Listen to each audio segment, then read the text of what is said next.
America जिस विनाश की ओर जा रहा है या अन्य देश जो समृद्धि के चरम पर पहुंचकर विनाश की ओर बढ़ रहे हैं, उसका मुख्य कारण है कि उन्होंने घोर समृद्धि को प्राप्त कर लिया है और अपने खर्चे इतने बढ़ा लिए हैं कि उसमें संतुलन नहीं रहा है। जबकि भारत ने लाखों वर्षों तक समृद्धि भोगी है, परंतु उसके साथ एक संतुलन था त्याग का। त्याग ऐसी चीज है जिसमें भारत में एक तरफ भारत सोने की चिड़िया था, लाखों धनी लोग थे, परंतु उनको त्याग की महिमा भी सिखाई गई थी ताकि हम प्रकृति का उतना ही दोहन करें जितनी हमको आवश्यकता है। लेकिन अमेरिका में ऐसा नहीं हो रहा है। आज पृथ्वी पर सबसे ज़्यादा उपभोग करने वाला देश अमेरिका ही है और प्रकृति का जिस तरह से विनाश किया जा रहा है उससे कुछ ही समय में प्रकृति की वस्तुएं समाप्त हो जाएगी। परंतु भारत ने, जो कि इसका इतिहास, जो कि ज्ञात इतिहास है, लाखों वर्ष पुराना है, जबकि सनातन धर्म में करोड़ों वर्ष हमने 4 युगों को बांटा है। तो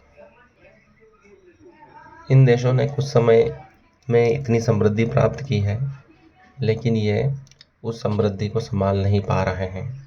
अमेरिका के पास ही अरबों खरबों रुपए का कर्जा है, परंतु वह विश्व का सिरमौर बनने की राह में बहुत कुछ ऐसा कर रहा है जो प्रकृति का विनाश कर रही है, मानव जाति को विनाश की ओर ले जा रहा है।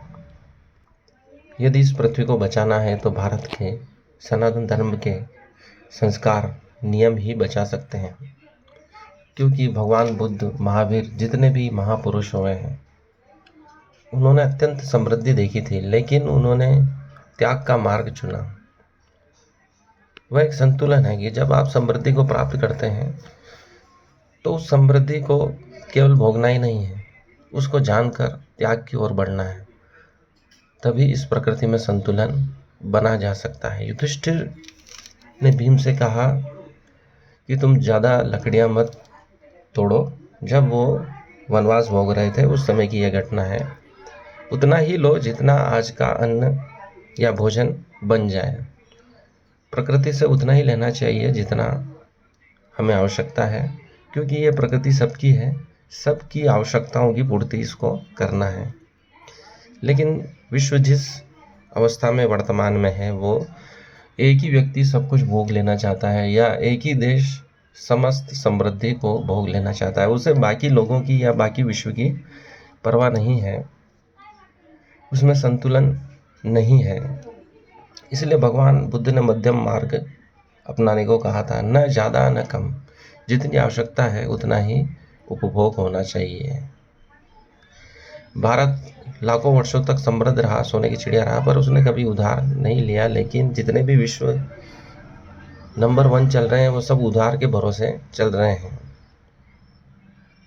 तो ये एक अच्छी घटना नहीं है। प्रकृति में कोई उधार नहीं होता है, उसके पास तो जो है वह वर्तमान में है और भविष्य में जो उसको बनाना है उसके लिए उसको समय की आवश्यकता है। इसलिए भारत के सिद्धांतों को पुनः समझने की आवश्यकता है ताकि इस पृथ्वी को, इस विश्व को, इस ब्रह्मांड को बचाया जा सके।